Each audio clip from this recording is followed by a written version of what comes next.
Good day. We bring you the latest updates from the Pna Newsroom. Former President and House of Representatives Senior Deputy Speaker Gloria Macapagal Arroyo said the President's participation at the World Economic Forum in Davos, Switzerland is a good move to present the country's economic recovery and growth. More on this from Donna Policar. Former President and House of Representatives Senior Deputy Speaker Gloria Macapagal Arroyo said President Ferdinand Marcos Jr. did well in selling the Philippines as an excellent investment destination. Through the World Economic Forum in Davos, Switzerland, Arroyo said she is confident that Marcos would attract more foreign investors considering the country's good track record and competent economic team. Napakahalaga ang World Economic Forum dahil napakaraming mga political and business influencers na dumadalo dito sa Davos at matagal nang paniniwala ko na magiging maganda ang dating ni Pangulong Marcos dito sa Davos. He is Western educated at intelligente siya at articulate siya. To put it in English, he speaks their language. Arroyo also cited the strong belief of the private sector in President Marcos Jr.'s agenda for the country's economic recovery and growth. Alam ng Pangulo na sa pag-uunlad ng ating bansa, napaka-importante ang pagsasama ng gobyerno at ng pribadong sektor. At ikalawa naman, malakas at patatag ang paniniwala ng private sector sa ating Pangulo. Ibibigay ko ang aking general observations tungkol sa reaksyon ng mga international leaders gaya ni Prime Minister Blair. Unang-una, positive ang reaksyon nila tungkol sa ating COVID response. At ikalawa naman, kinikilala nila na mahusay ang pangangasiwa ng Pilipinas. In fact, historically, magandang track record ng ating bansa na magagaling ang mga economic managers kung sino pa man ang Pangulo. So, ibig sabihin nun, stable ang pagpalakad ng ating ekonomiya. Kaya maganda ang ating economic forecast sa 2023. In a separate interview, Private Sector Advisory Council lead convener and Aboitiz Group Chief Executive Officer Sabine Aboitiz said the private sector is very, very happy to work with the Marcos government.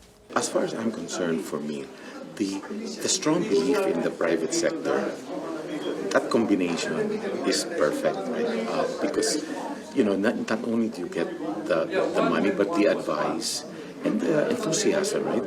You know, when you have the private sector that is just so happy and so excited because you give them the time.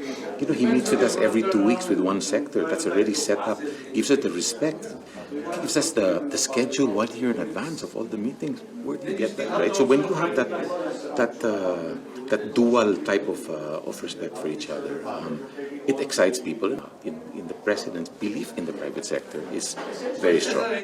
For the Pna Newsroom, this is Donna Policar.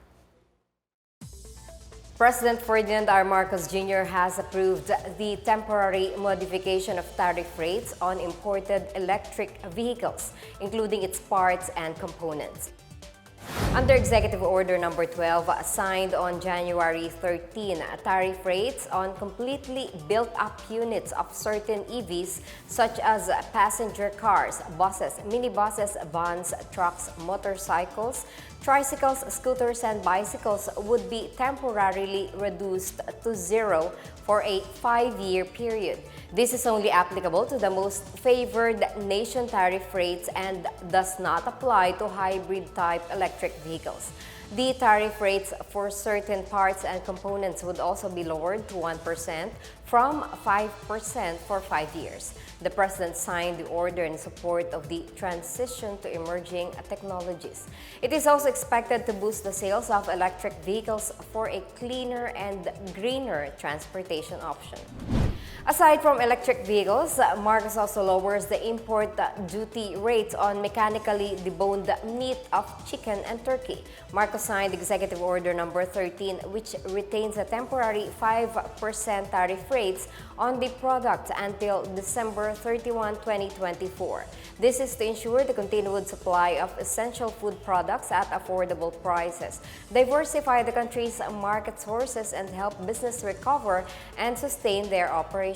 Both executive orders are subject for review 1 year after its implementation. The Department of Tourism aims to attract 5 million foreign visitors into the Philippines this year. In a television interview, Tourism Secretary Cristina Frasco noted that about 2.6 million tourists visited the country last year, exceeding the target of 1.7 million.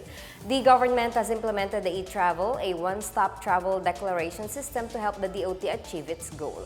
The DOT and the Department of Transportation are also working on the improvement of the Ninoy Aquino International Airport Terminal 2, the Cebu City Pier 1, and the Davao International Airport. The DOT also launched projects aimed at boosting the country's tourism, such as Philippine Experience and Bisita Be My Guest.